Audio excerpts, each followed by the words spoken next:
Hi, welcome back to my channel, Absurd City. I'm your host, Hides, and today I have Dietrich. joining me. Today we're going to look at Cliffe. I don't know his last name. Do you know how to say his last name? Cliffe Knuckle. I don't know. Knechtle? Knechtle, yeah. Something like that. We're going to look at his crazy ass, and we're going to just give some commentary. So let's get into it. Why can't there be... I want to give a little... I want to introduce myself a little bit more than just spouting out my name. I personally find religion fascinating. I grew up Christian, and then I went my own way in the confines of Christianity. I grew up Baptist, and then I started getting into Orthodox Christianity, and then from there I went into Roman Catholicism. And then now I am not a Christian, but I do believe that, whatever you want to label it, because at the end of the day, all we're doing is giving names to things as if we know what they are.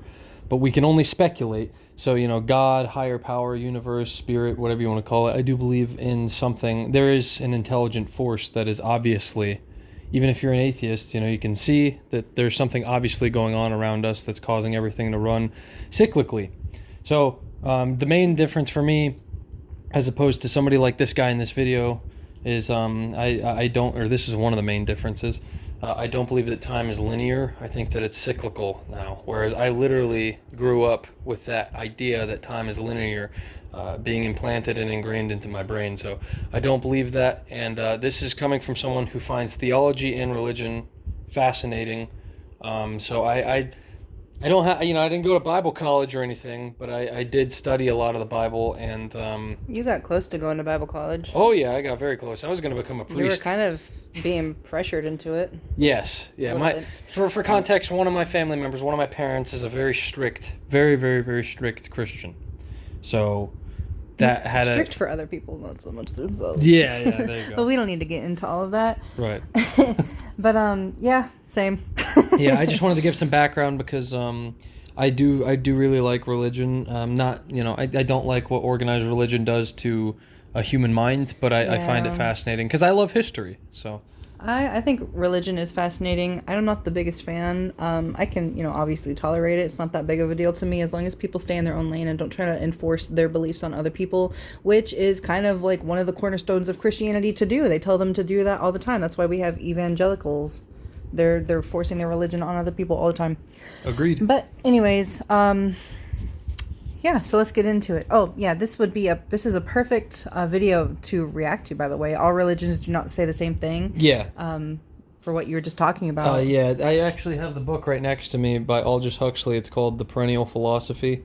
For those of you who don't know who Aldous Huxley is, he wrote Brave New World, which is a dystopian/utopian novel about how technology runs humanity. That's a very, very elementary description of that novel. It's a great book if you haven't read it. But anyways, the perennial philosophy, later in Mr. Huxley's life, he wrote about the perennial philosophy, and I think he was one of the ones that coined that term. And then other mystics like Frithjof Schuon is one. He is more on the Eastern, like Islamic side, because he grew up around that, but he's a Swiss man who adheres to the perennial philosophy. It's basically saying that all of these people that practice these different religions, as long as they have a pure heart, because that's what it takes to be close to God, to be dear to God, in their opinion.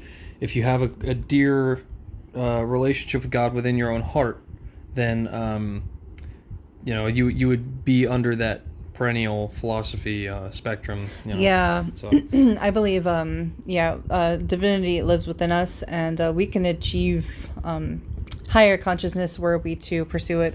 Yeah. So let's get into the video. Multiple gods that we can believe in, and why can't there be multiple ways into heaven? Good. There can be. But you see, what you've got to answer, ma'am, is... The stance. That was a crazy stance. All right. He's in attack mode with his white pants. Why would you believe in heaven? Have you ever been there? Neither have I. So in light of the fact you've never seen heaven... Real quick, and I don't want to pause like super fast all the time. I'm just going to say, this guy thinks heaven is God. Also, look at that face. This is insane. Wait, no, not heaven is God. This guy thinks the ego is God. That's what I meant to say. Yeah, this guy thinks the ego is God. Why would you, as a thinking human being, believe there's a heaven? I mean, the Christian faith, is there not the communication that if you do live by the faith, and you are forgiven, you go to heaven? Yes, but ma'am, my being convinced that I'm going to heaven is based on one thing: the trustworthiness of Jesus Christ. Because I've never been to heaven. So I don't know if there's a heaven or not from my experience. And I can promise you, Austin is not heaven. Okay? It's a very nice place, but it's not heaven. Right. Okay? So you see, ma'am, when it comes to heaven, you're going to have to trust somebody the same way I'm going to have to trust somebody. And the question is, why do you trust whoever it is you trust? How come you can't trust yourself?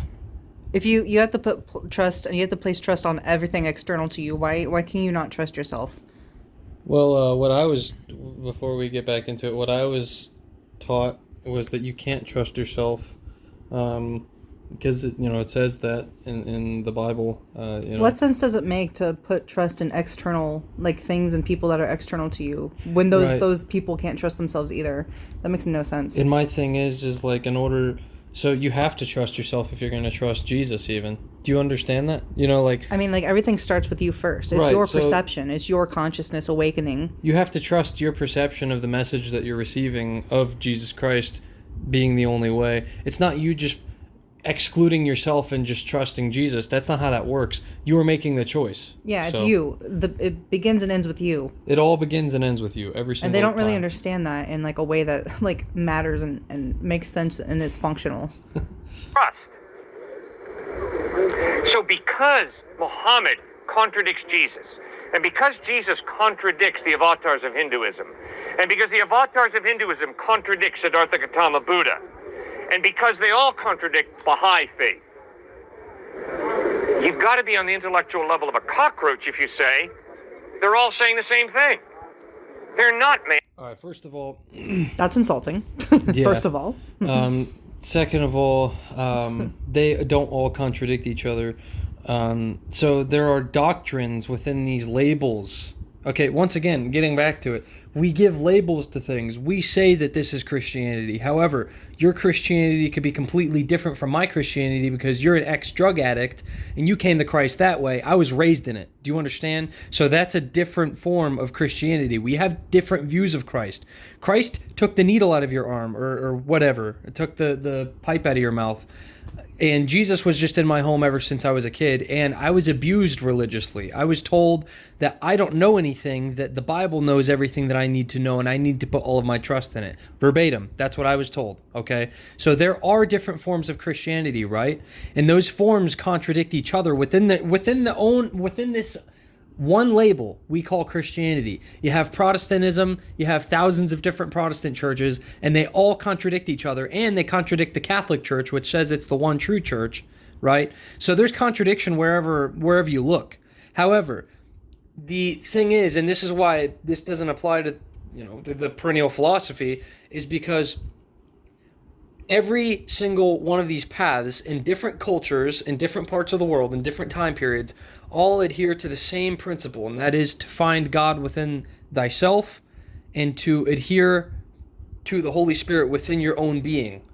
That's not contradictory whether you're a Buddhist doing that or a Hindu or a Christian or a Muslim. It doesn't matter. Okay, so for him to outright say that they all contradict each other, he's getting all of these young impressionable college kids to side with him or to think that he's an intellectual because, they all contradict each other. And I say so, and you have to be on the level of a cockroach to think otherwise. Yeah, also, might I add, it is the psychology of the way that he's speaking. When people speak and they're very compelling, you're going to want to listen to them. Yeah. And like they could be saying a bunch of nonsense, but it's because they're so confident in what they're saying that you think, yeah, that might be right, that might be true, and then you start second guessing your own self. Exactly. Yeah, I can't stand the way people talk sometimes because it's like this is manipulation at the end of it all. This is psychological manipulation. Yeah. And preachers are masters at it, emotional manipulation. Yeah. Yeah, the way that they talk, you got to pay attention to stuff like that. For sure. And they're contradicting each other. So either they're all wrong or one of them's right. And now you got to study the Gospels for yourself, Matthew, Mark, Luke, and John, and you got to ask yourself, does the evidence point to Jesus being the truth? And if it does, trust him. But if the evidence is that Christ is a liar, you'd be a fool to trust him. Do not trust Jesus if the evidence is he's a fraud, he's a hypocrite, he's a liar. Don't trust him. But if the evidence is he's totally reliable, if the evidence is he really did die and rise from the dead, then you can trust him, and he's the one who promises heaven to everybody who puts their faith in him.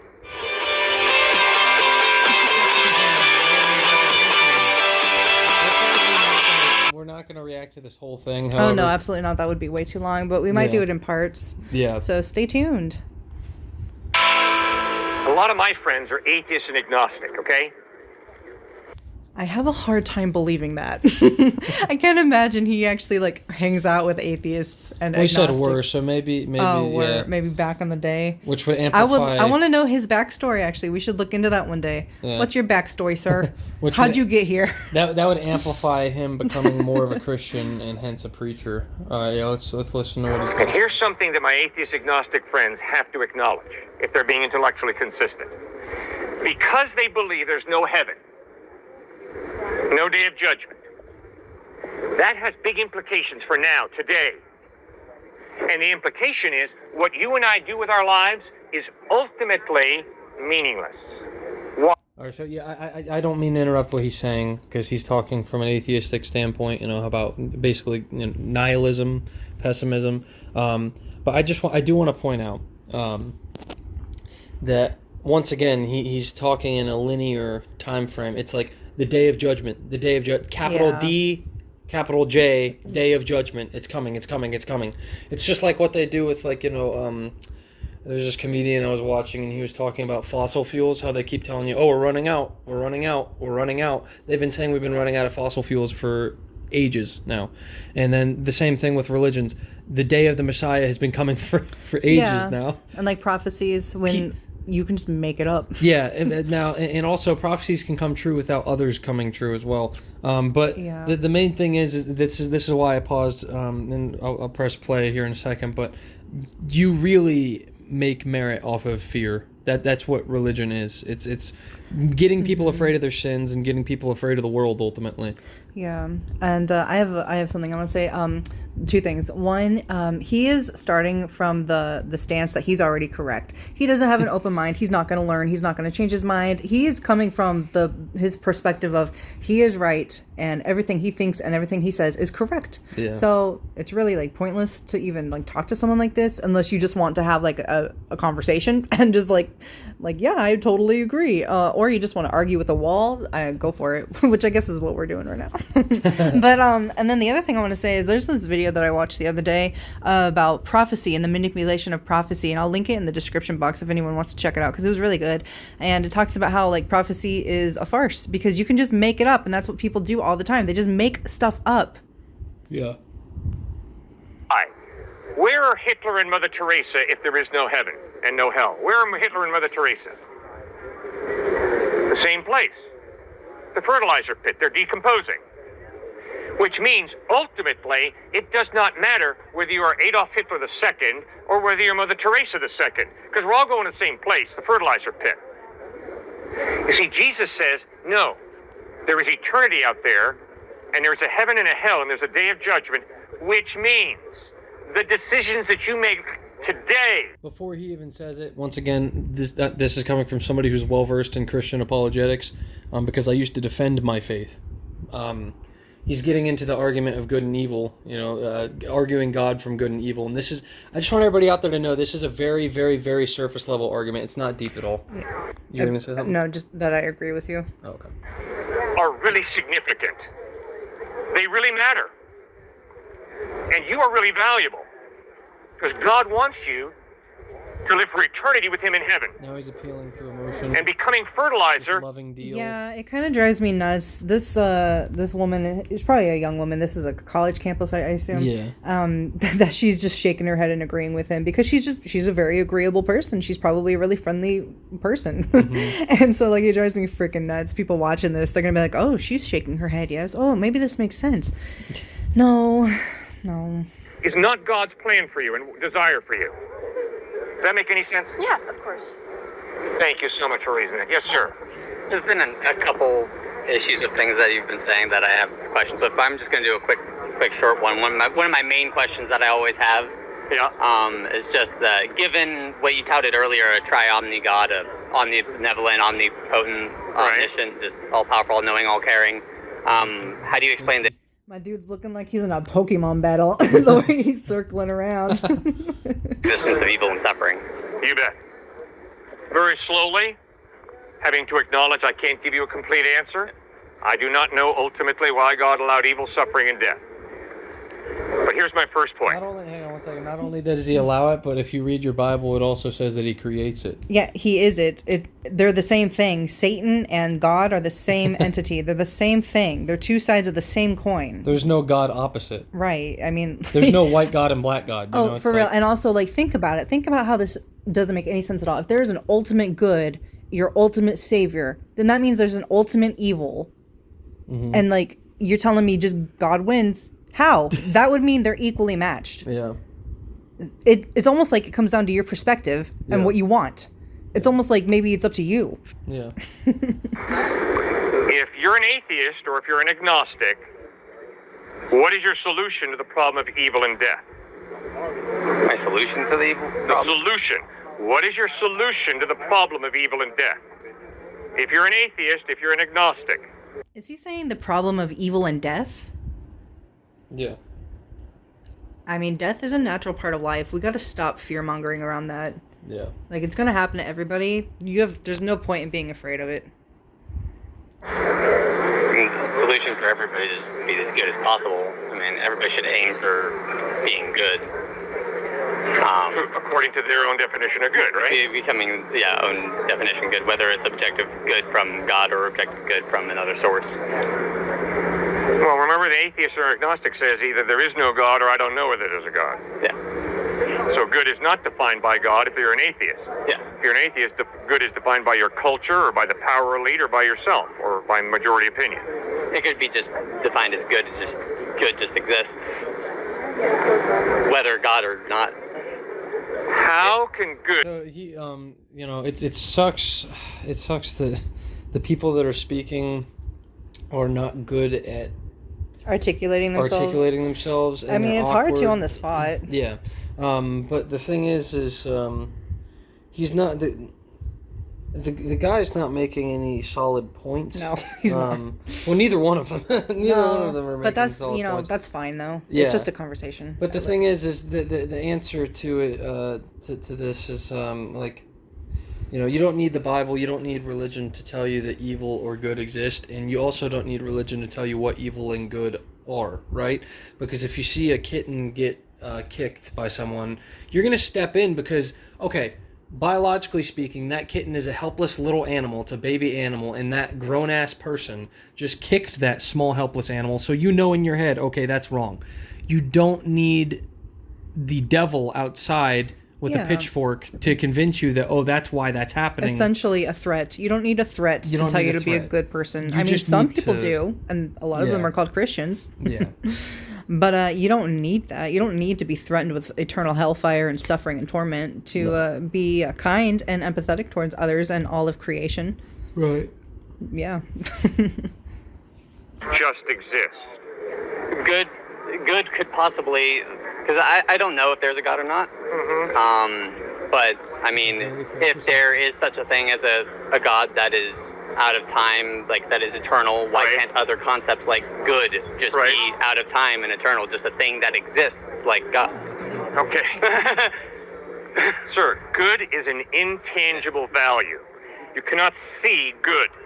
You can't see God either. Exactly. You cannot measure good, right? You can't measure God. It could exist eternally, just like it could just be God. It could just be God. It's funny that we're talking about this when we're saying we're separating God and good when there's literally a singular letter difference between the word God and good. It's almost like God equals good and devil equals evil. Whoa. Mind blown. It could not be just God. It could just be the existence of good. Not trying to mock the guy that's speaking right now, or even the preacher guy. It's just that's the point where we're at, folks. Where it's literally in our own language. We're just not seeing it. and evil that just exists in the world. But given a tri-omni God who's all-powerful and all-caring, why evil and suffering exists doesn't make sense to me. Okay, good. You hang with me and we'll go. He's as powerful and caring as he says. In order to understand goodness, there has to be a mind. This tree has no understanding of good. This cement Don't talk about my tree friends like that. They're probably wiser than you are. has no understanding of good. See, good can't just exist. Because goodness requires definition. And it's an intangible value that you can't measure. You can't grab goodness. Which means you got to have a mind involved in defining what is good. If we're going by that definition, then what is defining God? Okay, What we'll created get to that. God? We'll get to that. All the arguments you could give for We'll get to that. I don't know. Fuck, that's a good question. God could also go for good, just as a general concept. It could just exist eternally out of time, unmeasurable. No, sir. That's not fair. If God exists, God doesn't depend on anybody. If goodness as an intangible value exists, it depends on a mind to God define could it. also be an intangible. Obviously, that's right. It's like coming from a different viewpoint outside of trying to see where, the reasoning for things. You could say that it could be what we define as God, societally, could just be the existence of just that good in the same context of eternal and timeless and all of that. If there is no God, goodness is not eternal, because goodness demands a mind to define it. Which means... in giving that same argument... Oh my god, he looks so frustrated. He's so done with this guy. That was so funny. What mind defines God? If this guy could articulate his message clearer, this guy would be in trouble. Okay, so what's the message? Can you articulate it? Basically what he's saying is that why do we have to put God into the equation when good can just exist in itself as a non-tangible thing? It's an eternal thing. He basically just said that it's in the property of being eternal, right? Yeah, it's an idea. Yeah. Ideas don't die. It's However, eternal. once again, we just label things, right? So yes, we could call that eternal good God, right? So that's what we do. However, that doesn't mean that a man-made doctrine or a man-made fundamentalist religion is correct on their definition of good. That's the only thing that we're trying. He's not saying that, though. But if I were in his shoes and I already espoused everything that he just exclaimed, I would say exactly that.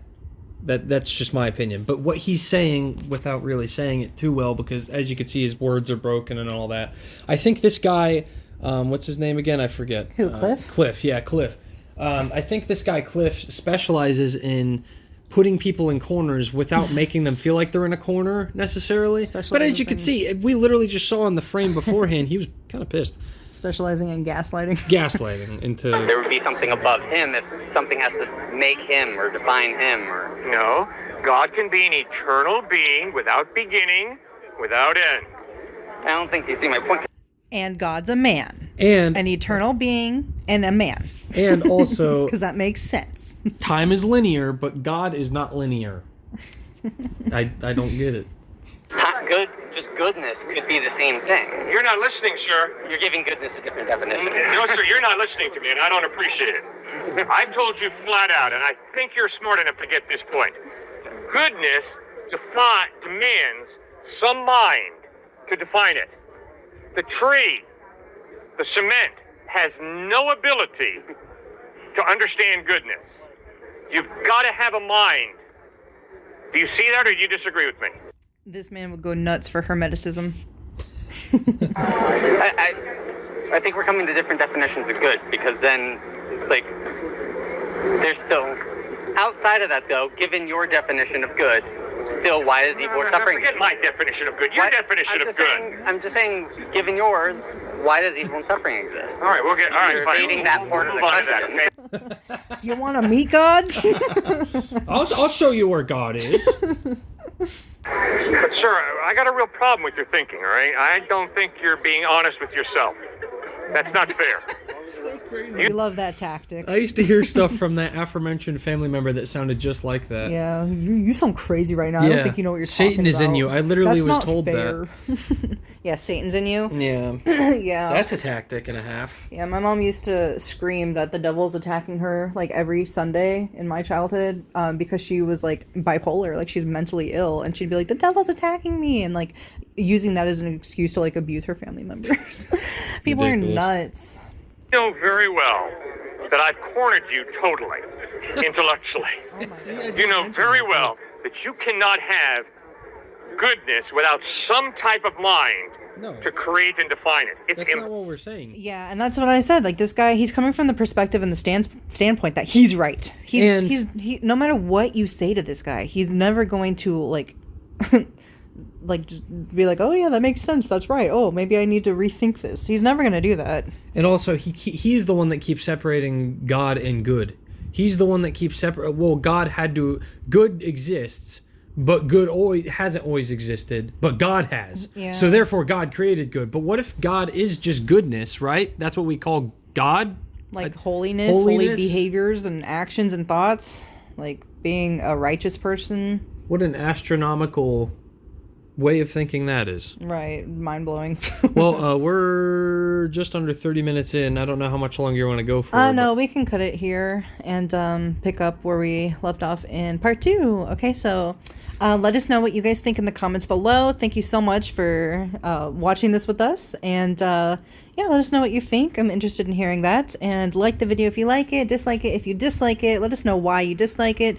And don't forget to subscribe for more content like this. Yeah, and please, if there's anything that I said or she said in this video that you agree with or disagree with, please, we like discussion, we like engagement. So if you want to talk about it in the comments, obviously we'd be more than willing to talk about it. Yeah. We're not necessarily debaters, but we are philosophers. We like engaging and seeing other points of view, you know. So if you're a theologian or you're an atheist or you're a whatever you want to call yourself, if you're also a thinker with an opinion, we'd like to hear your opinion. We really appreciate you watching this video. Yeah, so we'll see you next time. Take care.